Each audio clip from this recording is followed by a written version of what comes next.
تظاهرات هواداران حزب جنبش ملی اسلامی افغانستان امروز در شهر شبرغان به ششمین روز خود رسید.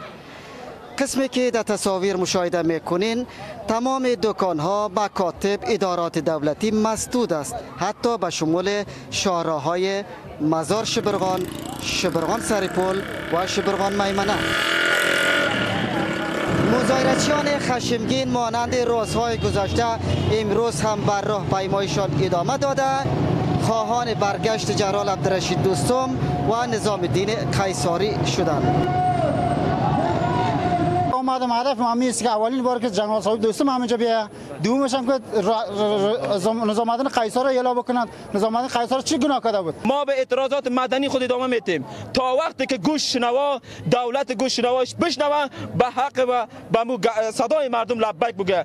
اگر نشنید اعتراضات مدنی ما ادامه پیدا میکنه. مسئولیت و هر مسئولیتی که آمد به دوش دولت است.